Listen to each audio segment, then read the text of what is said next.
Now, it will be sort of a very short class where I will be discussing actually three things. Okay, first, how this course will function. Second, what are the help that I am going to provide you, right? And the third, that how that copy checking and everything will go. Okay, so let me first discuss you how this test will function. So the first important thing that you must remember that you should not go and read current affairs, go to live law and read the digest of all those things, right? Don't do that.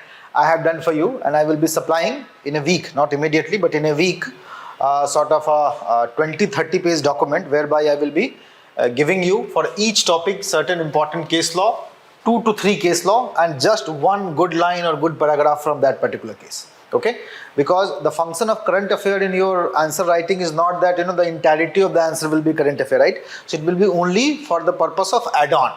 Like you are writing a question on, suppose article 46, so you will article 14, not 46, article 14, so you will be writing the same thing that we have all the doctrines, but recently the court and so case have said it, right? So that particular thing would be only for the value addition, right? So that will be one thing that I will be sending you, so you don't go, because I have seen people go and start reading live law, current, don't do that. Okay, focus on GS paper, current affair, right? But for law paper I will be helping you out, right? So do not worry.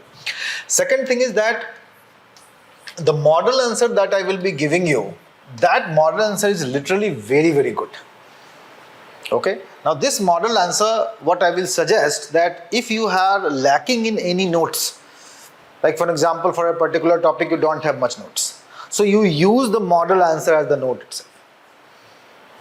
Do not think of anything else, just use the model answer as a note.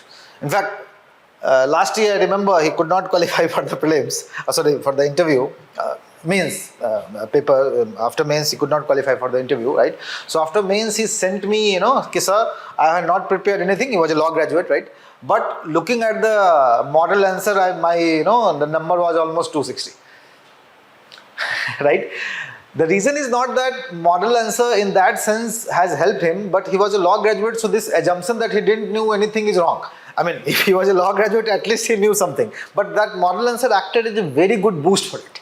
Okay, the same thing applies to you also, right? So if you are not comfortable with a particular topic, that model answer is going to help you.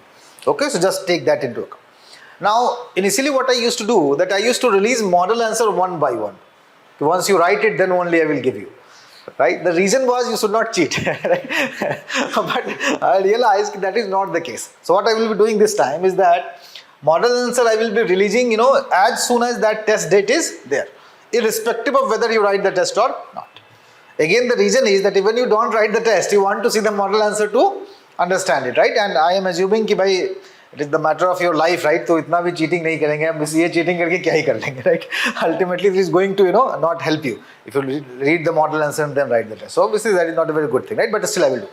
Second thing that I have done, please come, please. Second thing that I have done this year, third thing actually, is that this year I am releasing all the tests at once. वो जो problem आपकी कल हो रही थी, right? कि initially what I used to do, that I used to for each Sunday we have a test planned. So I used to make questions and release test only before that particular date, so that you will be strict in your routine, right? So I thought that is a wrong strategy, because what if someone wants to write the criminal law first? That's all right. Okay, so this time I am releasing all the tests at once, that you go and write. The model answer I will be releasing little late, right? But the test I will release all at once, because the reason I am saying so, that traditionally what used to happen, I used to take a class, after that I used to discuss the answer. But this time I am discussing, this time क्या मतलब, I always discuss one to one. So that becomes irrelevant ना कि भाई किसी ने test number 3 लिखा, किसी ने 5 लिखा, कोई बात नहीं, दोनों की discussion तो मुझसे ही होनी, right? So that order में करने का कोई मतलब नहीं है, right? So that is the one thing that I have done this time, that no test will be in order. I mean, routine is there, if you want to stick to it, that's all right. But still, if you want to write some test earlier, you do that. Understood that particular point? होता है कुछ लोगों को लगता है कि यार पहले मैं इंटरनेशनल लॉ लिखूंगा, अब 2 हफ्ते के बाद इंटरनेशनल लॉ आना है, तो that will become a problem for that person, right? So it is better you write whatever you feel like you are comfortable है. इससे एक थोड़ा मुझे लगता है कॉन्फिडेंस बूस्टर भी होता है कि यार बढ़िया हमने क्राइम पढ़ा है तो बढ़िया से लिख देंगे, right? Whatever the case. Third thing is that the copies would be checked one to one. That is a very important thing, right? One to one. Now what do you mean by one to one? So if you are online offline candidate, you simply submit it to mail. and Anjali will sort of make a routine. She gives me the routine कि sir आज ये 5 लोगों का copy check करना है, ठीक है ना? So you submit it to her, and if you're an online student, most of them will be online obviously, right? So you simply make a PDF of it and send it to the Anjali, ठीक है ना? She will make it a she will schedule it and we will check it one to one. Okay. Now in online also what I do actually is that I have this iPad, right? So in iPad I open the Zoom, right? And I simply check the copy. For you also that can be done if you don't want to come, right? I will check the copy, and that copy you will see that copy. So I will be checking and I will be speaking also, right? So that, and one habit I will suggest all of you is that this time around what you do is that whatever the smaller feedback that I gave, you keep a copy by side you and just write that down. That I have, yesterday also I discussed that I saw this Kritika doing that. Because a smaller thing sometime, even I will not remember that I have said it, right? But looking at your answer, I might will, in that particular point, I might have said it, right? So that particular thing might be very important for you, right? Because this is very, very curated to your answer. Like in your answer, I might remember one case while checking the same answer with another candidate, I might remember other case, because obviously it is not fixed na. You are writing a question on suppose, this eminent domain. So I might suggest to you a particular case, and in someone else at that time I might suggest kya recently big cases mein aaya, right? That also might happen.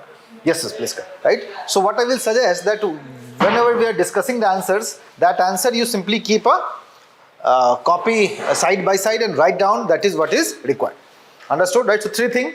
Those who have joined us late, first thing is that no need to read the current affair. I will supply you. ठीक है, जाके digest नहीं पढ़ना है वहाँ पे, live law वाले जो पब्लिश करते हैं ना 6 month 8 month का डाइजेस्ट वो नहीं पढ़ना है, right? I will supply you. Second thing is that the model answer should be not only used to see or have the answer of that particular question or those questions, but it can be also used as a notes. ठीक ना? Because what happens, see, model answer is so nicely, such nice thing that suppose there are 12 tests, right? In 12 tests, altogether I have around 30 questions. So there is total 360 questions. And we have 70 topic in total in optional. एक topic से कितने question हो गए? 4, फिर भी कम है. एक topic से 4 क्वेश्चन मैं बता रहा हूँ बन ही नहीं सकते. ठीक है? You cannot have more than 4 questions in one topic, except obviously fundamental right and all those big topics. But the smaller one, like in international law, NIU एक टॉपिक है. क्या क्वेश्चन मिलेगा? What do you mean? What are the principles of NIU? Right? Yeah, how NIU have affected international economic organizations? Right? These are the 2 questions that is only asked. Right? Similarly, suppose there is a question on suppose recognition in international itself. What are the questions that is asked? Type of recognition, differentiate between de facto and de jure. That's it. There is no other question in recognition. Right? So there are some topic in which you cannot have even more than 2 questions. Now you can have, but the UPSC do not ask that more than 2 questions. Obviously, getting my point, right? So it means that in this model answer, entirety of syllabus will be covered. In fact, you will find in certain topics questions are repeated. Like suppose we have a full length test in the taught question. Suppose I have in taught paper, suppose I have asked a question. So it is very well that in full length question, that particular question will be repeated. Like in taught, we have around 12 topics. Right? Now there are some of the topics in which there is a topic of taught figures, joint taught figures. The only one question comes that the liability of joint figures are severally and individually. Comment. That is the only question that comes. Getting my point, right? So there's multiple, like sovereign liability. The only question that comes, in light of the modern welfare state, do you think sovereign liability principle is justified? Yeah, how the court have defined sovereign liability. That is the 2 questions, but the answer of both of them is same. Answer for both of them is virtually the same, right? So it is literally impossible for me to frame question which, to UPSC to frame question which is not the part of this 360 questions. It is simply impossible. 12 test में 20 आपको लिखने हैं, 19 और 3 आप option में छोड़ते हैं, right? तो 19 और ये 10 मान लीजिए, राइट? तो करीब 29, 30 इससे मैंने कैलकुलेशन के लिए लिया. So total 360 question should be there. समझ में आ रही बात? Now apart from that also, if you have any this particular topic that you feel like that you need to study more, that might be the situation, right? For that, what I will do, that I will be, you simply email me, and any PDF, any help that can be there, I will simply email you, right? Obviously I've been teaching for 7-8 years, so I have a lot of smaller topics PDF, right? So if someone asks something, I simply search from that database and I simply send it to you. Okay, so that obviously help I will do, so that is not an issue. Now the fourth thing that I wanted to, and the third thing is the one-to-one copy checking, right? In that I will give you the feedback, and that feedback please keep a copy and write it down, what are the smaller things that I am telling you, okay? Now the fourth thing is that with regard to time frame, ki what time you should try to complete the test, because it happens a lot. A lot of people ask this question कि sir पहली बार लिख रहे हैं 5 घंटा लग रहा है test लिखने में, ठीक है? And that happens. That is very natural. So don't worry about it. What simply do that, track it. Like for example, you are writing a test. देखिए 3 घंटे में 19 में से कितने क्वेश्चन आपसे हो पाए, राइट? तो सपोज मान लीजिए 19 में आप 10 ही लिख पाए. It is very much possible. होता है ऐसा, जो पहली बार कभी टेस्ट नहीं लिखा, first time this will happen कि आधा ही लिख पाए. कोई बात नहीं है, 5 घंटे में लिखिए. आपको पता होगा ना कि you are taking 2 more hours. I am very sure कि अगर आपके 3 टेस्ट ऐसा करेंगे, चौथे टेस्ट में the time will be 3 hours. Automatically it will become 3 hours.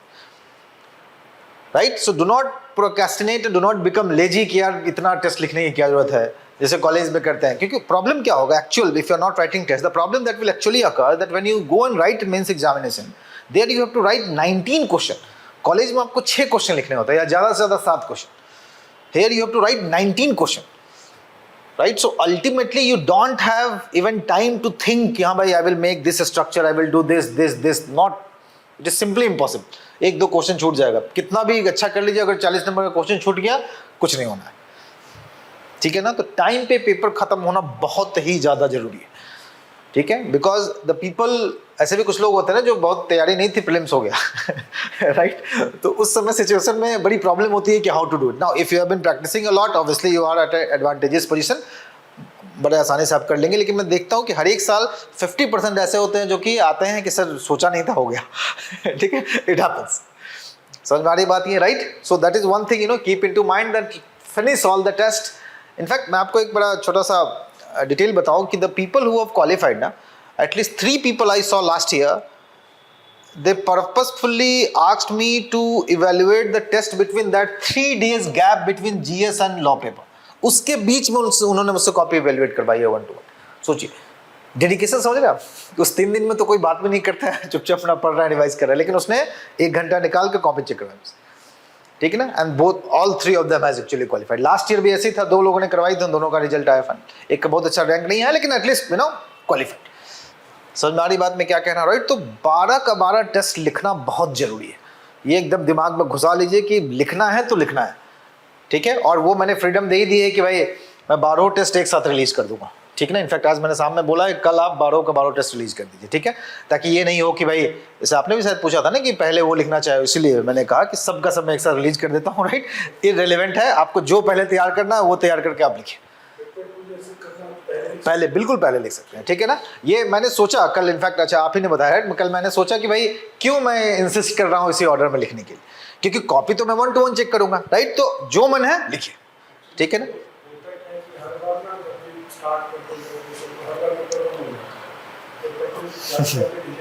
अटक जाता है, मैं समझ गया, ठीक है? तो ये प्रॉब्लम सॉल्व हो गई, ठीक है? ये प्रॉब्लम सॉल्व हो गई. सारे टेस्ट एक साथ लिखिए.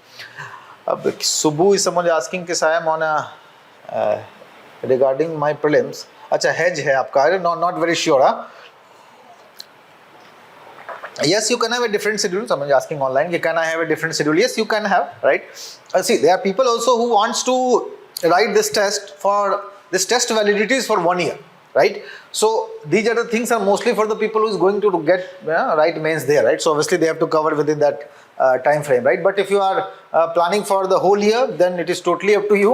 साल भर में कभी लिखिए, लेकिन मैं आपको ईमानदारी से बताऊं, mister, I will tell you very frankly that कोई नहीं लिखता है, ठीक है? अगर आप टाइम फ्रेम से नहीं लिखेंगे तो प्रोक्रेस्टिनेशन हो जाता है, no one writes the test, ठीक है? So I will suggest mister Subbu to you, right, कि stick to the routine, right? Try to finish it off in 3-4 months, क्योंकि फिर से अगर आपको नेक्स्ट ईयर भी देना है तो जनवरी से फिर आप लग जाइएगा प्रीलिम्स में, राइट? तो ऐसे भी आपके पास समय नहीं रहेगा, ठीक है? So if you are not qualifying this year, then I will suggest you stick to the routine, ठीक है? That is actually much more better.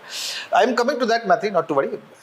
One by one questions सारे बच्चों के common ही होते हैं, I will come to that, right? Now the third thing that fourth thing that I wanted to tell you about is the structure of the test. कि what is the structure of the test? Now remember, very nicely understand it, okay? We have paper 1, we have paper 2. Now in both of them, we have part A, part B. Similarly in paper 2 also we have part A and part B. Okay? Now in part A, we have 2 paper, that is first 7 topic, that is paper number 1, test number 1, and second 7 topic is test number 2. Okay? In part B, international law, we have first 7 topic, paper test number 3, and next 7 topic we have test number 4. So it means that test 3 and test 4 is the sectional test of international law. Now it is a sectional text syllabus wise, but the paper will be like a full length paper. Okay? Similarly, if you go to part A of paper 2, you will find that we have 1 test of tort complete, that is test number 5. Then we have 1 test of crime, that is your test number 6. Similarly, in part B, we have a test of contract, that will be test number 7.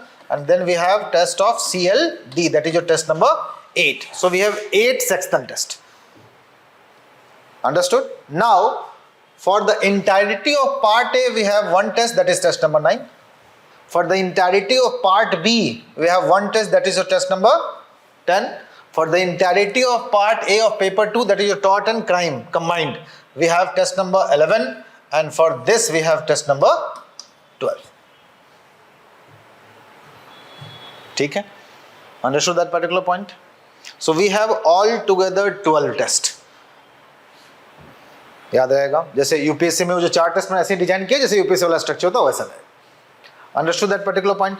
No problem.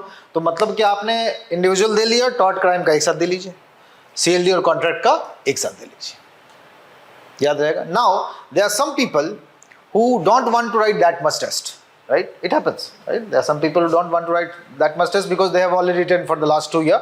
ठीक ना? So for them, I will suggest that you only write the last 4 tests, right? If you are confident enough, obviously, right? That you have to judge by yourself that if you are confident enough or not. If you are confident enough, जो मैं आपको भी option कह रहा था, right? Now there was Akshara, I think she is online, right? So she had already written test last year. Right? She came, sir, I want to write. हम लोग सिर्फ 4 लिखो तो no, sir, I will write the whole test, right? So it means it is totally up to you. If you feel confident enough, you are getting good. I have already given you, good marks. Then, if you feel confident enough, just write 4 tests. That will be sufficient. But if you are not confident enough, or you don't want to leave even a single, stone unturned, right? Then what you do? You write all the tests. Okay? That is totally okay. No problem at all. Understood that particular point? Yes, online people. Yes, structure समझ में आया? Have you understood this structure? Yes, Maitri, it will be full length test. The sectional test will be also be a full length. That total 8 question you have to do, one choosing from each one of them. So that will be total full length. Okay, so that will be the structure of our tests. Remember it. Now, let us come to writing answers. Yes, समझ गए आप लोग online people? Yes, specifically Tejaswini, Ashish, Vedshri, all of you.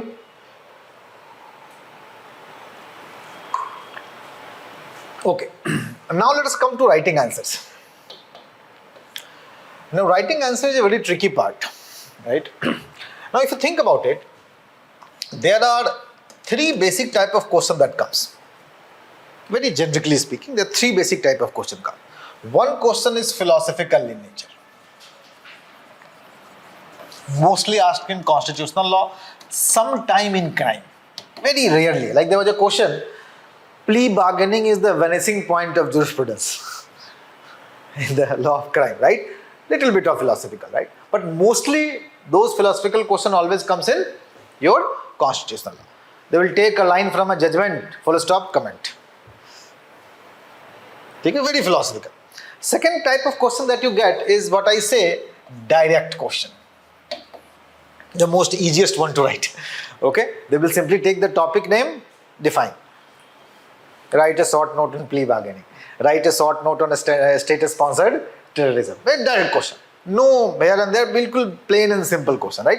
Third I say is actually the direct plus philosophical. What type of question we are assessing here? We are assessing here the question is that, see, they will write a statement. In light of above statement, the question. They will write a statement and in light of above statement, a question. Now this question basically is direct plus philosophical, meaning your question is that itself. Like for example, recently Supreme Court declared so and so as a part of Article 21, full stop. Discuss the various aspects of Article 21. Now the first part is philosophical, but the second part is direct. So if you look very closely, the actual question is second part. The first part is simply the conclusion. It means you have to structure your answer in such a manner that you are actually answering the second part of the question, but the conclusion will be the first part. याद रहेगा ये point? Clear है? Understood that particular point, right? Now how to approach each one of them? Let us go individually. Okay, and this is again a very general framework. ठीक है ना? हो सकता है कुछ क्वेश्चन कुछ अटपटा सा हो कि this framework might not apply in totality, लेकिन कुछ ना कुछ इसमें अप्लाई होगा. It's a very generic framework. Now, out of all these three, one thing always remember would be common in the introduction part of any of the question asked. Always and always. When you are writing an introduction will be hardly of 2 to 3 lines, meaning maximum 4 lines. Not more than that. ठीक है? Now what you will write in that 4 line? Purposeful एकदम याद रखना कि ये 4 चीज लिखनी है. सॉरी, ये 4 लाइन में ये चीजें लिखनी है. क्या क्या? तो पहला सोर्स, कि this is provided under so and so article of the constitution, this is provided under so and so section of the IBC. ठीक है? सोर्स एकदम बिल्कुल पिन पॉइंट होना चाहिए कि ये सोर्स है, यहाँ पे लिखा गया है. Second thing that you have to write is the rationale why it have been provided. Right? अब आप कहेंगे रैशनल तो बड़ा होगा, बिल्कुल बड़ा नहीं होगा. If you look at the constitutional provision, the Constituent Assembly debate as the rationale. उसमें डिबेट हुआ था ना कि क्यों आर्टिकल आया. Right? And the third thing that you must remember, like for example, you're writing private defense, a question लिख रहे हैं आप, तो भाई 95 to so and so it is provided, and the primary purpose is, the primary rationale behind it is that a state is not omnipresent, so a person should be allowed to help themselves. One line rationale. ठीक है? And in fact, if you look at IPC, most of the time the rationale is actually the same. Right? Sometime you write public policy, sometime you write private individual right is important, sometime, you know, in some of them privacy is important, some of them you should be allowed to take care of your own well-being. Right? Getting my point? Understood? And the third thing, if that is an option, if you can remember some good lines from any particular judgment or from a judge, without naming the judge, simply some good line. Like the best line that I suggest is that suppose you are writing a question on, if you are writing a question on pardoning power, right? Or Article 142 of the Constitution, right? Or appellate provision, whatever. So one line that fits in all of them, that philosophical type question, right? That is what? कि though finality of justice is important, it cannot be at the cost of justice. Perfect line. 142 में भी चलेगा, ठीक है? Appeal वाले में भी चलेगा, रिवीजन वाले क्वेश्चन में भी चलेगा, और किस में चलेगा? पार्डनिंग पावर में भी चलेगा. This particular line will work in pardoning power. अब ये चारों क्वेश्चन तो आपके मेंस में नहीं आएंगे. समझ रहे मैं क्या कह रहा हूँ? क्योंकि अल्टीमेटली तो क्वेश्चन सिर्फ टोटल हार्डली 15 ही होंगे ना तो आपके कॉन्स्टिट्यूशन से, राइट? और ऐसा भी नहीं होगा कि उस 15 में सारे आपको लिखने आपको 10 ही हैं. तो उस 10 में कितनी प्रोबेबिलिटी होगी कि ये चारों आप लिखेंगे? बहुत ही कम प्रोबेबिलिटी होगी. समझ में आ रही बात? तो इसीलिए एक चीज और मुझे जो मैंने last year I supplied this year also I will supply is good lines. कि ये रहा टॉपिक, इस पे ये एक जबरदस्त लाइन है. ठीक है, याद कर लो. फेडरलिज्म का क्वेश्चन आएगा, सीधे सीधे चिपका देना है, एकदम लिख देना है. Like for example, wait a minute, like for example, जैसे एक बड़ा अच्छा लाइन है फेडरलिज्म में, बड़ा अच्छा चलता है कि भाई पूरा लिख लिया आंसर लास्ट में कि दो the debate around federalism exist but finally it is settled that Indian constitution is federal in nature. ठीक है, ये बड़ा बढ़िया सा लाइन है, राइट? इनफैक्ट एक जज ने कहा था, right? So that is something you can write it down. ठीक है, और ये लाइन्स ऐसा नहीं कि मैंने बनाया है, मैंने भी इस किताबों से ही छाटा है. ठीक है ना? एक बड़ी अच्छी किताब, खासकर कॉन्स्टिट्यूशन की बताओ, there is a very good book of hand book of Indian constitution, Oxford वाली. ठीक है, बड़ी अच्छी किताब है. तो उनमें हर एक आर्टिकल को ना बड़े अच्छे अच्छे जुरिस्ट ने लिखा है, जैसे रोमा पाल, इन्होंने बहुत अच्छे अच्छे जुरिस्ट ने लिखा.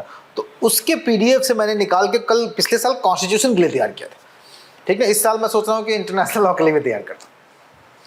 समझ में आ रही बात में क्या कह रहा हूँ, ठीक है ना। तो that good line is really really very very relevant, ठीक है। और ये कभी कभी फिलर्स का भी काम करते हैं कि यार आपने मेन पॉइंट लिख लिया, आप समझ नहीं आ रहा आगे क्या लिखे, तो उससे रिलेटेड कुछ भी रहेगा जस्ट राइट इट डाउन, कोई दिक्कत नहीं, दैट्स ऑल राइट। बकवास लिखने से तो अच्छा है ना, कम से कम रेलिवेंट जो उनके चीज़ें हैं वो कम से कम उसमें जो फिलर इस्तेमाल कीजिए। हाँ, अब आप पूछिए, बताइए क्या कहना है।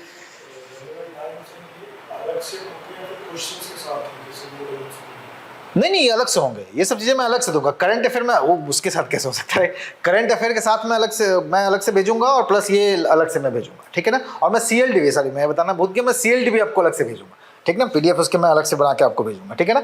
मैं एक फॉर्म भेजूंगा, उसको आप लोग फिल कर दीजिएगा।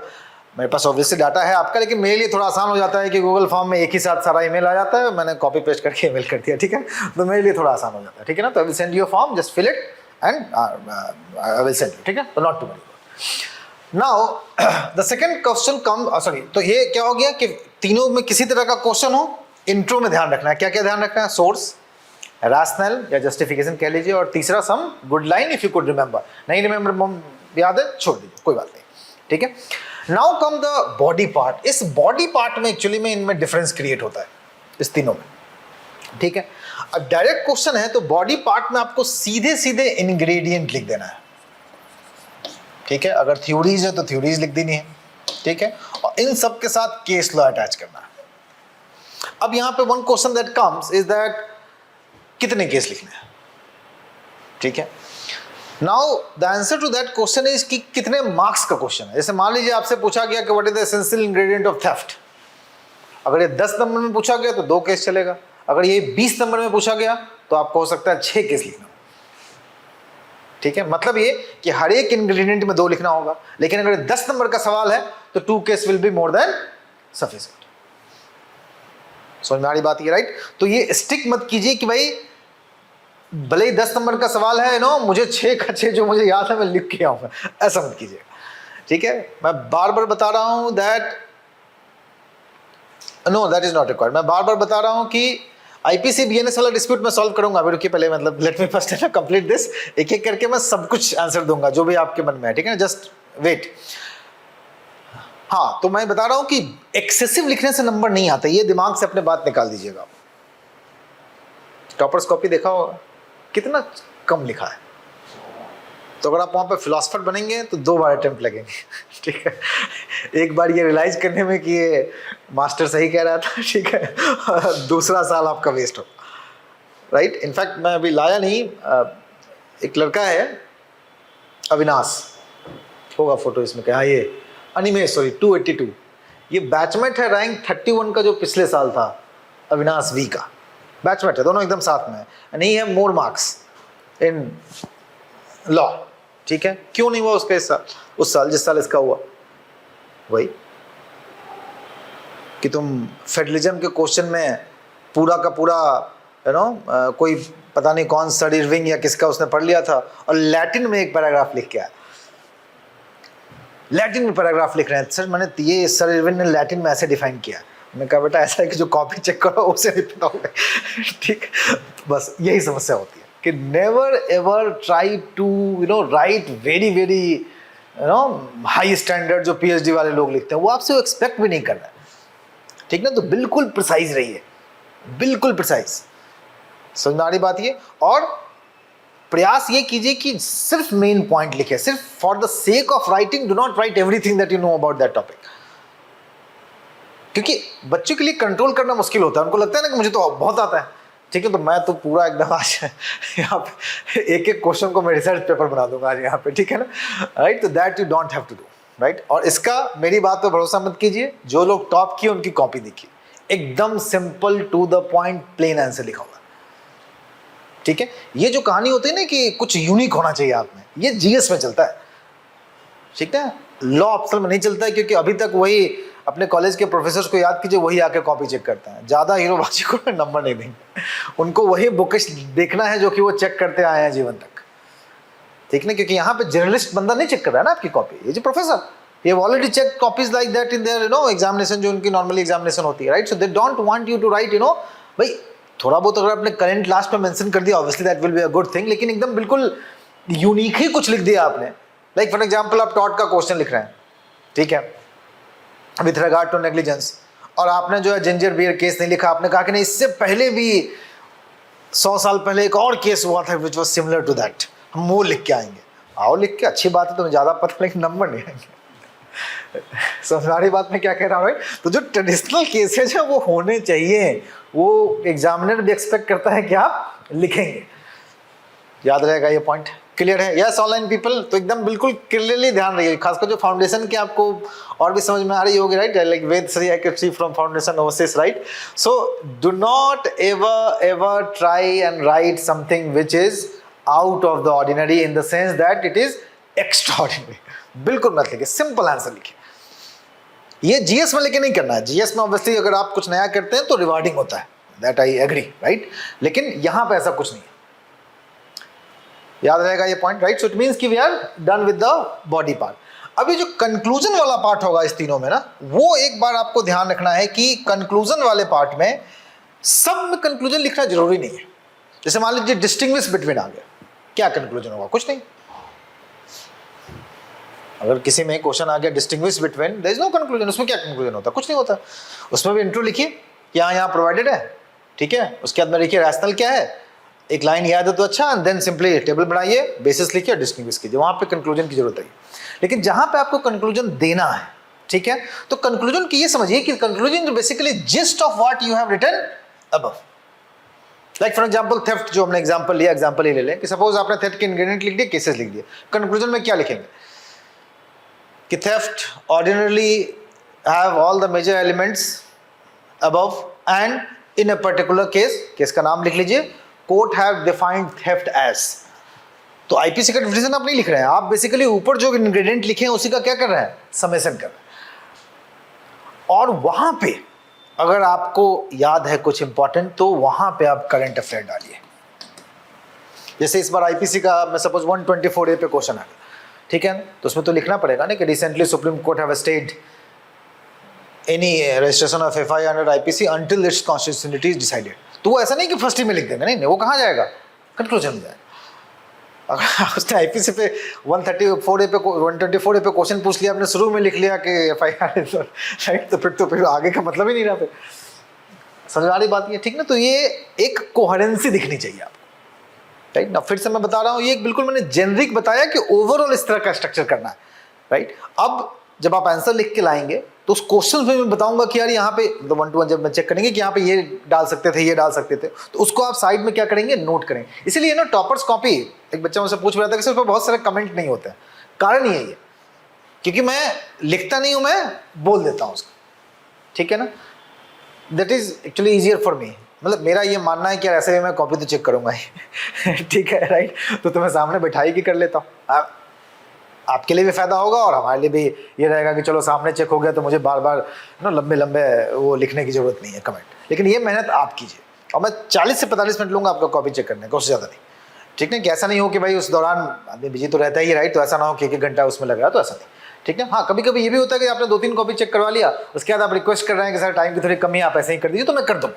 लेकिन प्रेफर मैं करता हूँ कि एटलीस्ट आप 2 से 3 कॉपी 1 to 1 चेक करवाएं, ठीक है ना? कि जो भी फीडबैक मुझे देनी है ना, वो मैं एटलीस्ट आपको दे दूँ। समझ में आ रही बात ये? क्योंकि ऐसा हुआ था पिछले साल कि भाई एकदम लास्ट मोमेंट है, 1 घंटा भी समय निकालने का समय नहीं है, तब मैं कर दूंगा, ऑब्वियसली क्यों नहीं करूँगा, राइट? लेकिन मैं आपसे ये रिक्वेस्ट करूँगा कि एटलीस्ट आप 2 से 3 कॉपी 1 to 1 चेक करवा लें, ठीक ना? It will really benefit you. समझ में आ रही बात ये? क्लियर है? Yes online people, structure is clear? Okay. अब जो लास्ट चीज मुझे समझाने की, जो बहुत बच्चों ने क्वेश्चन पूछा है, that is with regard to BNS IPC क्या पढ़ना है। इनफैक्ट 10 से 12 ईमेल भी आए मुझे कि सर क्या पढ़ना है। Now remember, you have to only and only study IPC। सिर्फ आपको क्या करना है कि BNS का कॉरस्पॉन्डिंग सेक्शंस याद करना है, और प्रोविजन में एक जो 124A को उन्होंने ज़्यादा अमेंड किया है उसको एक स्पेसिफिकली पढ़ना है, और दूसरा with regard to new form of punishment, क्योंकि फिलोसफिकल जो क्वेश्चन आएगा पनिशमेंट वाला जो पार्ट है IPC में, उसमें उन्होंने न्यू फॉर्म यहाँ पे रिकॉग्नाइज किया है, उस पार्ट को सिर्फ पढ़ना है, उसके अलावा कुछ नया नहीं पढ़ना आपको। तो कॉरस्पॉन्डिंग सेक्शंस 124A और दूसरा न्यू फॉर्म ऑफ पनिशमेंट, तीसरा, बस ये याद रखना है आपको। समझ में आ रही बात? इसे जो इंट्रो में लिख रहे थे ना कि this is provided under so and so section, bracket में so and section of BLS, that's it. कुछ नहीं करना है, अगर आपके पास हो तो हो, नहीं तो मुझे बताइएगा। आजकल जो नए बेयर एक्ट आए हैं उसमें उन्होंने पहले ही पेज पे वो बना दिया लिस्ट कि ये रहा क्राइम, ये पुराना सेक्शन और ये नया सेक्शन। है आप लोग के पास? नहीं है तो कोई नहीं है, नहीं है तो मैं भेज दूंगा, अगर है तो आपस में आप लोग शेयर कर लीजिए। Yes, community service, other things are also there. Yes, so all of them know that जो न्यू फॉर्म है वो फिलोसफिकल में आपको हो सकता है कि काम आएगा। समझ में आ रही बात? क्लियर है? अंडरस्टूड? चलिए, अब जो है, अब वो है कि लिखने में किस बातों का ध्यान रखना है, जो मैं बार बार रिपीट करता हूं हर एक बैच में, आप में भी रिपीट करूंगा कि जब भी आप आंसर लिखते हैं ना, तो उस आंसर में हमेशा 3 चीजों का ध्यान रखना होता है। क्या वो 3 चीजें हैं भाई? तो पहली चीज का जो ध्यान रखना होता है that is the called content. दूसरी चीज जो आप ध्यान रखेंगे that is referred as presentation, and तीसरी चीज का जो ध्यान रखेंगे that is referred as structure. अब ये तो बड़ा ही जेनरिक वर्ड है, no Maitri, when I say no then no, दोनों मतलब दोनों, राइट? तो डू नॉट से कि भाई ऐसा कर सकते हैं, लॉ वाला आर्गुमेंट नहीं चल रहा है, हम not having a court proceeding, ठीक है ना? सो व्हेन आई सेड कि दिस, वो कर लीजिए, ठीक है ना? यस। सो पूछ रही है कि सर आईपीसी छोड़कर सिर्फ BNS नहीं लिख सकते? ऐसे तो आप लिख ही सकते हैं, राइट? लेकिन क्वेश्चन आईपीसी में आ रहा है ना, सिलेबस अभी भी आईपीसी है, okay? Yes. Now the question is that what do you mean by these 3? क्योंकि बड़ा जेनरिक वर्ड है कंटेंट, प्रेजेंटेशन है, तो this is a very generic word. What do you mean by it? Content is basically your knowledge, plain and simple, कि how much you know about that particular topic. Knowledge is content. Now remember, no matter how good content you have, it have the weightage of 50%, सिर्फ 50%, ठीक है? इसीलिए आप देखेंगे बहुत अच्छे अच्छे बच्चे हैं, खूब बढ़िया कॉपी को गौर से पढ़ी तो काफी इंफॉर्मेशन रहती है, फिर भी नंबर नहीं आते, ठीक है? बहुत बढ़िया कंटेंट है, राइट? दूसरी चीज जो आती है that is your presentation. Presentation का मतलब है कि answer should be more readable, ठीक है? तो रीडेबल का मतलब बेसिकली 2 है कि अलाइनमेंट ठीक रखिए, ठीक है? और दूसरा जो कि बच्चे इंप्रूव करना लास्ट मोमेंट पे बड़ा दिक्कत होगा, that is your hand writing, कि दिखना अच्छा चाहिए, प्रेजेंटेबल होना चाहिए। क्योंकि बेसिक समझिए आप कि अल्टीमेटली आप खुद एग्जामिनर है, कौन सी कॉपी आप जांचना पसंद करेंगे, बढ़िया लिखा हुआ या गंदा लिखा हुआ? बढ़िया लिखा हुआ, नेचुरल है। कंप्यूटर तो कोई जांच नहीं रहा है कि वो कंटेंट देख रहा है, नहीं, it is evaluated by people. उसमें भी अगर कोई बहुत बढ़िया कॉपी उसने जांची और आपकी गंदी कॉपी आ गई तो और कम नंबर आता है। ऑर्डर में उसने 4 बढ़िया कॉपी जांची और आपकी एकदम बेकार हैंडराइटिंग वाली आ गई, आपकी कंटेंट उस 4 से अच्छी है लेकिन फिर भी आपको 4 से कम नंबर मिले। इनफैक्ट एक लड़का इस बार का है, ये सुधीर चरण, 3 साल टेस्ट लिख रहा था, इस बार फाइनली उसका हुआ। हमने कहा कि भाई कमोबेश तो तुम वही लिख रहे हो, क्या तुमने यूनिक कर लिया?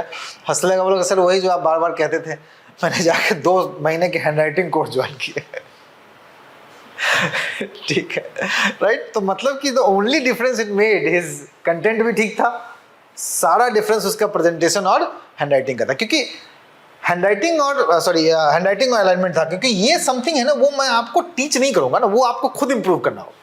कंटेंट मैं सुधार दूंगा मॉडल आंसर दे करके, मटेरियल दे करके, या कोई पर्टिकुलर चीज़ें क्लास में पढ़ते, मतलब कॉपी चेक करते करते ही मैं कुछ चीज़ें एक्सप्लेन कर देता हूँ कि एक्चुअली में ये कॉन्सेप्ट है, ठीक है ना? क्योंकि ऑलमोस्ट वो क्लास ही की तरह हो जाती है ना कि भाई अगर कोई आपको कन्फ्यूजन है तो वहीं पूछ लीजिए, ठीक है? लेकिन इस वाले पार्ट में मैं हेल्प नहीं कर सकता हूँ आपका। इस वाले पार्ट में मैक्सिमम क्या हेल्प करूंगा कि यार खराब है सुधारो। That is the only help I can. समझ में आ रही बात मैं क्या कह रहा हूँ, ठीक है ना? तो कंटेंट सिर्फ 50%।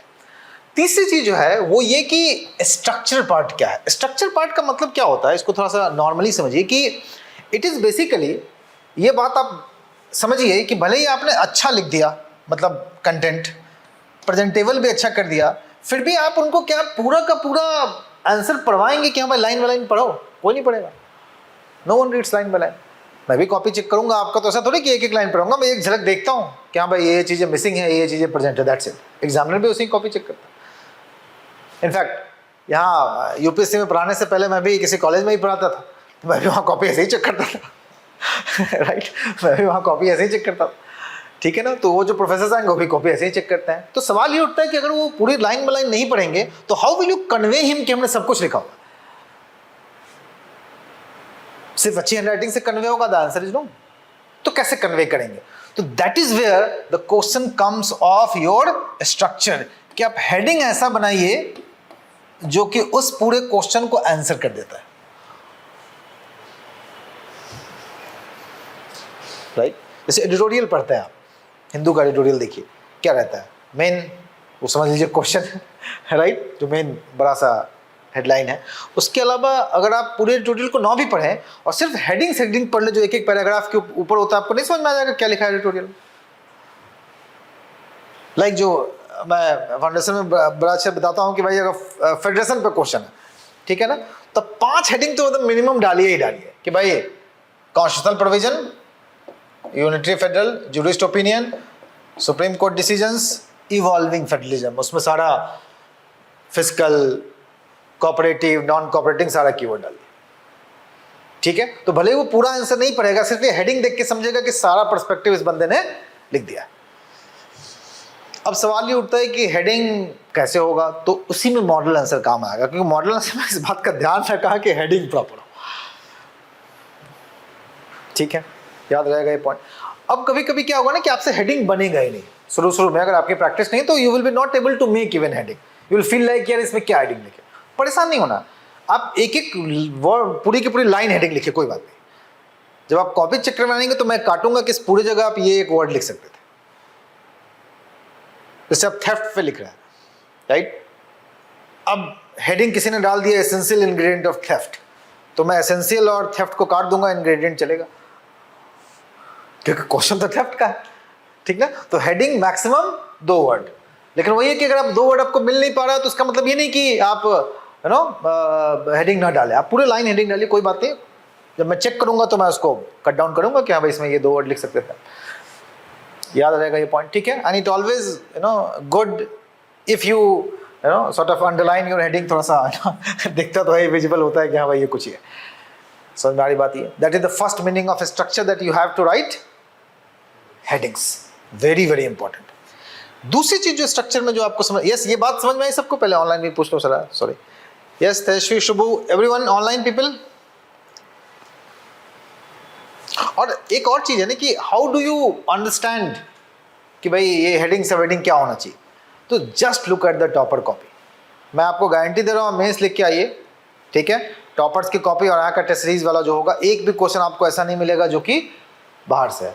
इनफैक्ट लास्ट 3 ईयर साल के अगर टॉपर्स की कॉपी देख लेंगे तो इस साल के सारे क्वेश्चंस उसमें कहीं ना कहीं किसी न किसी टॉपर ने लिखे ही हो, क्योंकि क्वेश्चंस मैं भी पीवाईक्यू भी पूछता हूँ आपके टेस्ट सीरीज में, यूपीएससी भी पीवाईक्यू भी पूछता है। हाँ 10% मैं भी कुछ unique depending upon recent judgement पूछता हूँ जो यूपीएससी करता है, but most of them it is PYQ based, right. In fact अगर आपको याद हो इस साल कौन लड़की मुझे बता रही थी, हाँ ये वंशिका नहीं, कोई एक लड़की मुझे बता रही थी कि सर मैंने एक्चुअली में टॉपर्स की कॉपी लिए और मॉडल आंसर मैंने उस टॉपर के हिसाब से पहले बनाया और फिर आपका आकर टेस्ट लिखा। That is also very good approach. भाई ऑलमोस्ट करीब 50 कॉपीज तो पड़े हुए हैं, और टेस्ट सीरीज का स्ट्रक्चर वही रहता है जो मैंने बताया, पिछले 6 साल से मैं सेम ही स्ट्रक्चर रखा हुआ हूँ, राइट। तो अगर मान लीजिए आपको क्राइम का कल टेस्ट लिखना है तो क्राइम का 4-5 टॉपर का कॉपी डाउनलोड कीजिए और उसे एक बार उसको गो थ्रू कीजिए, कैसे लिखा है इस आंसर को। मैं बता रहा हूँ काफ़ी हेल्पफुल होता है, ठीक है। वो वेबसाइट पे फ्रीली पड़ा हुआ है, ठीक है, जस्ट लुक एट इट, सारी के सारी कॉपी पड़े हुए, मतलब 2021 से 21 से सारे कॉपी पड़े, ठीक है। और एक बात आप देखिएगा कि उसमें जो टॉप मारा है ना उनकी कॉपी ज़्यादा है। क्यों ज़्यादा है? क्योंकि उन्होंने सारी लिखी है, राइट। जैसे अगर आप अविनाश की देखिए तो 8 कॉपी, ठीक है, कृतिका की तो 10 की 10 हो, उस समय मैं 10 लेता था, 2 मैंने रिसेंटली इंट्रोड्यूस किया, समझ रहे हैं। तो मतलब कि जो टॉपर है उसकी सारी कॉपी मिलेगी आपको, और जो बहुत टॉपर नहीं है आप देखेंगे वो 2-3 लिख के बीच में गायब हो। समझ हमारी बात में क्या कह रहा हूँ, ठीक है ना, ओके। तो ये प्रैक्टिस कीजिए, right, that is something new also this time कि आप जो लिखने जा रहे हैं कॉन्स्टिट्यूशन लिखने जा रहे हैं, तो टेस्ट नंबर 1 जितने भी टॉपर्स कॉपी होंगे सबका सिलेबस वही है जो हमारा है, ठीक है। तो उनकी एक बार, ये नहीं कह रहा हूँ कि पूरा पढ़िए, लेकिन एक बार एटलीस्ट गो थ्रू कीजिए कि भाई कैसा आंसर लिखा है, क्या नया लिखा है, ये बहुत हेल्पफुल होगा, मैं बता रहा हूँ, really it will be very very helpful, okay. 1 घंटा लगना है यार भाई, 5 कॉपी को एक बार ओवरऑल देखने में कितना टाइम लगेगा? 1 घंटा ज़्यादा थोड़ा लगेगा, दैट इज 1 आवर, ये थोड़ी कि लाइन वाइन पढ़ना है, बस एक बार गो थ्रू करना है, देखना है कि स्ट्रक्चर कैसा बनाया है, क्या हेडिंग डाला है, क्वेश्चन क्या है, ठीक है। तो that will really make a very good thing for you. तो इनको अच्छे नंबर आए तो एजम्पशन तो किया जा सकता है नहीं कि उन्होंने जो यहाँ लिखा है वो एग्जाम में लिखा हुआ है, that assumption at least we can make. समझ में आ रही बात है, क्लियर है। दूसरी चीज जो स्ट्रक्चरिंग में जरूरी होती है, that is your writing shorter para. लंबा 50-50 लाइन का पैरा कोई नहीं पढ़ता यार, खुद नहीं पढ़ो। तो अगर आपको जरूरत पड़ भी गई बड़ा पैरा लिखने की तो क्या कीजिए, उसको ब्रेक डाउन कीजिए स्मॉल पैरा। 4 लाइन 5 लाइन से बड़ा पैरा मत लिखिए, ठीक ना। थोड़ा गैप दीजिए लाइन में कि थोड़ा रीडेबल हो। कृतिका की कॉपी देखना आप, अगर तुम उसको पिचकाओ सारे लाइंस को तो एक पेज में आ जाएगा, ठीक है। उसी तरीके से तुम अनमोल के इस बार की कॉपी देखो, बिल्कुल एकदम एक में आ जाएगा, एकदम क्लियरली दूर दूजा। ये 49 जो है, ये क्या नाम है, विपक्ष की कॉपी देखो, समझ रहे हो। तो ये सब बिल्कुल लाइन में स्पेसिंग दे करके कि एकदम क्लियरली रीडेबल हो। याद रहेगा ये पॉइंट, क्लियर है, अंडरस्टूड। तो मतलब ये हुआ कि स्ट्रक्चर में हेडिंग एंड सब हेडिंग हो गया एंड स्मॉलर पैरास होगा। और हेडिंग सब हेडिंग के लिए बेस्ट तरीका क्या है, look at the toppers copy, क्योंकि उन्होंने मेहनत करके ऑलरेडी बनाई है। इनफैक्ट आप कॉपी देखेंगे तो वहाँ पर कहीं कितनी जगह देखेंगे कि हेडिंग को मैंने काटा हुआ कि ये एक वर्ड काफी रहेगा, ठीक है। That will also help you. याद है, समझ में आ गई बात। Yes online people, is it clear. तो मतलब ये हुआ कि ये दोनों जो कि आपको खुद इंप्रूव करना है थोड़ा बहुत मेरे हेल्प से, राइट, इसका योगदान आपके आंसर में 50% होता है। तो जो अभी तक आपने पढ़ा है ना वो सिर्फ 50%, ठीक है। जैसे मैं कहता भी हूँ क्लास में, आपको भी कह रहा हूँ, राइट, कि आप मुझे एक भी टॉपर की कॉपी दिखा दीजिए जिसकी राइटिंग खराब। Can you find anyone? No. खासकर टॉप 50 टॉप 100 में किसी की भी बैड हैंड राइटिंग हो ही नहीं सकती। तो क्या ये एक मात्र संयोग है? Obviously that is not the case, ठीक है। अगर आपकी हैंड राइटिंग बहुत ही खराब है तो ये मैं नहीं कहूँगा कि आप जाके वो सुधीर की तरह हैंड राइटिंग कोर्स ज्वाइन कीजिए, obviously that is not the case. इस मेंस के लिए एटलीस्ट प्रयास कीजिए कि थोड़ा सा रीडेबल हो, कि एटलीस्ट कम से कम घुस जाए, बाद में तो इम्प्रूवमेंट होता ही रहता है। Understood that particular point, simple है, ओके। चलिए, तो मेरे तरफ से इतना ही बताना था मुझे टेस्ट में। स्ट्रक्चर मैंने एक्सप्लेन कर दिया, कैसे लिखना है, टाइप ऑफ क्वेश्चन क्या आता है मैंने एक्सप्लेन कर दिया। अब आपकी जिम्मेदारी है कि आप लिखना शुरू करें, ठीक है। मैं फिर से बताऊं, आज शाम में मैं सारे आपके डैशबोर्ड पे कॉपीज अपलोड करवा दूंगा, ठीक है। आपको जो टेस्ट पहले लिखना है वो लिखिए। हाँ, मॉडल आंसर में थोड़ा डिले करूंगा मैं, एक हफ्ते का, राइट, लेकिन टेस्ट में पहले अपलोड करवा दूंगा, ठीक है। तो जैसा आपकी समस्या थी कि भाई मैं टेस्ट 2 पहले लिखना चाहता हूँ, तो पहले लिख लीजिए, मतलब पेपर 2, राइट, वो पहले लिख लीजिए। तो जो आपको पहले लिखना आप लिखिए, कोई बात नहीं, ठीक है। दूसरी बात कि इस बार मैं एक्सपेक्ट कर रहा हूँ, पिछले बार मेरे पास करीब 113 स्टूडेंट, 150 बच्चे टोटल मेंस लिखते हैं, लॉ में इतने ही बच्चे लिखते हैं। यूपीसी की रिपोर्ट है, कभी 135, कभी 140, 150 में एवरेज लेके चल रहा हूँ, राइट। थोड़ी सी पिछली बार जो है ना, मतलब तनातनी हो गई थी, क्योंकि उससे पिछले साल क्या था कि सिर्फ 50-60 स्टूडेंट थे, मतलब 21 वाले बैच में। तो मैं बड़े आसानी से एक हफ्ते में कॉपी चेक कर देता था। 50 स्टूडेंट हैं, हार्डली उसमें से 25 लिखते हैं, तो डेली का 5 कॉपी बड़ा आसानी से मैनेजेबल था, राइट। लेकिन 100 कॉपी हो जाती ना, तो पिछले बार एक आध बच्चे तो गुस्सा आ गया कि सर हमने कहा था एक हफ्ते 9 दिन हो गए। अब कहा यार कर दूंगा, मैं कर दूंगा, बिल्कुल परेशान मत हो रही, क्योंकि 1-to-1 में क्या है ना कि आप 5 से ज़्यादा एक दिन में नहीं कर पाते हैं, क्योंकि बोलना पड़ता है ना आपको कंसिस्टेंटली, राइट। तो मेरे लिए बड़ा प्रॉब्लमेटिक होगा कि मैं 5 से ज़्यादा, अगर वही मैं सोचता हूँ कि अगर ये लॉ के अलावा कोई दूसरा ऑप्शन रहता है और 1000 बच्चे इन्वॉल्व हो जाते हैं, राइट, तो ये 1-to-1 तो हो ही नहीं सकता, ठीक है। तो शुक्र मनाइए कि 100-110 होते हैं, तो I at least can check 1-to-1। अच्छा, उसमें जो लोग मेंस लिखने जा रहे हैं इस बार, उनको मैं प्रेफरेंस दूंगा, समझ रहे हैं। तो जो लोग मेंस नहीं लिख रहे हैं, सब्र रखिए, 2 महीने बाद मैं बड़े आसानी से आपकी कॉपी चेक कर दूँगा, ठीक ना। तो शुरू में एक आध मैं कर दूंगा, उसके अलावा आपकी कॉपी चेक होगी, लेकिन वही है कि बस जुलाई और अगस्त मुझे समय दीजिए, ठीक है, क्योंकि ऑब्वियसली जो मेंस जा रहे हैं उनको थोड़ा सा प्रेफरेंस तो मिलना चाहिए ना, क्योंकि ultimately they are going to write, ठीक है। I think Ved Shri is not writing means this year. कौन कौन लिख रहा है मींस दिस ईयर? ऑनलाइन पे यहाँ पे सब लिख रहे हैं, सबको ऑलमोस्ट हो रहा। आप नहीं लिख रहे हैं? अच्छा, अभी नहीं लिख रही है, ओके, ठीक है। तो ध्यान रखेंगे कि मैं करूंगा चेक, राइट, ऐसा नहीं है, लेकिन आपका अगर थोड़ा डिले होगा तो थोड़ा सा, क्योंकि अगस्त के बाद फिर मैं कंटिन्यूसली बड़े अच्छे तरीके से वो कर दूँगा। अच्छा, नेक्स्ट ईयर, ठीक है। तो वही मैं कह रहा हूँ कि जो इस ईयर है उनको थोड़ा सा मैं प्रेफरेंस दूंगा, राइट। जो नेक्स्ट ईयर वाला है ऑब्वियसली आराम से लिखिए, अगस्त सितंबर अक्टूबर, अगस्त के बाद खाली हो जाता है मामला, ठीक है ना। तो पूरा भीड़ जो है आपका जुलाई और अगस्त होता है, समझ में आ रहा है। करीब वही है, इस बार भी वही होगा मुझे लगता है। 100-150-115 बच्चे, उससे ज़्यादा हो ही क्या सकते हैं, that is the maximum, right.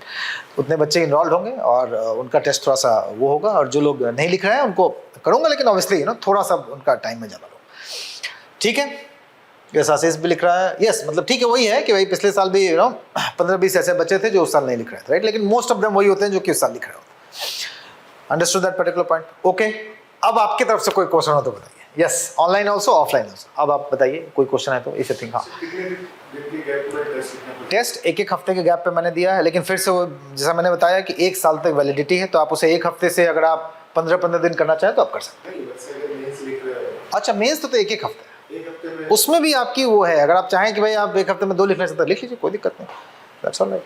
अगर उसमें ये होता है ना कि जैसे अंजलि को मैंने बता रखा है, यार देखो दिन भर में मेरी 5 कॉपीज लगाना, राइट, और जिसकी पहले है उसके लगाना। तो जैसे मान लिया आपने 2 लिख के पहले सबमिट कर दी, तो आपकी 2 मैं पहले कर दूंगा, दैट्स ऑल राइट, ठीक ना। हाँ, तो उसमें ये तनातनी वाली बात नहीं होनी चाहिए कि अरे उसका 2 हो गया, मेरा 1 हो, यार तुमने 1 ही सबमिट किया ना भाई, जिसने 2 किया तो उसका 2 तो होना चाहिए, ठीक है ना। तो हाँ, इसमें बच्चे कभी छोटी छोटी बात में, एक तो यार मुझे समझ में नहीं आता छोटी छोटी बात में इतना क्यों इरिटेट होना है।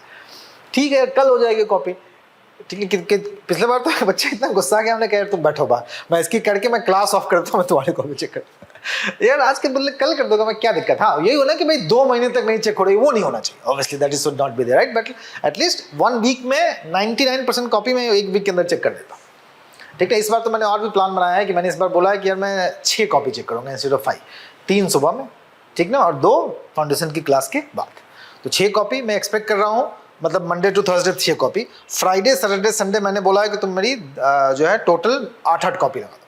उस दिन क्लास नहीं होती फ्राइडे सैटरडे, तो 8 × 3 24 हो गया, और 6 × 4 24, तो मतलब 50 कॉपी में हफ्ते में चेक करो, ठीक है ना। तो मुझे लगता है कि उसमें मामला एडजस्ट हो जाएगा, क्योंकि वही है ना, लेकिन समस्या सिर्फ पहले दूसरे हफ्ते में आती है, ठीक है। मान लीजिए 60 कॉपी आ गई, ठीक है, तो 10 बंदों का तो डिले होगा, ठीक है। तो इसलिए मैं कह रहा हूँ जो लोग नहीं लिखने जा रहे हैं परेशान नहीं होना है, ठीक है ना, मैं करूँगा आराम से, ठीक ना।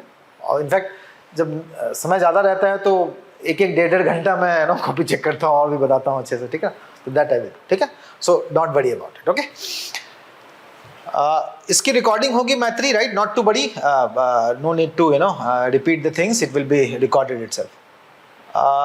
no प्रिंट आउट नहीं लेना है Maitri, the print out is it is already available on the toppers copy का प्रिंट आउट नहीं लेना है, it is already available on de facto law website, okay, वहाँ से आप उसको ले लेंगे, ओके मैत्री, यस।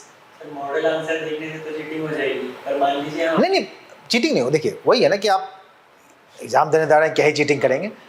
ये है जैसे मान लीजिए कि आपने सपोज क्राइम आपने बहुत अच्छे तरीके से नहीं पढ़ी है, ठीक है, तो पहले प्रयास कीजिए कि आप मुझसे जो हेल्प चाहिए, कोई पीडीएफ या कुछ पर्टिकुलर टॉपिक पे वो ले लीजिए, ठीक है।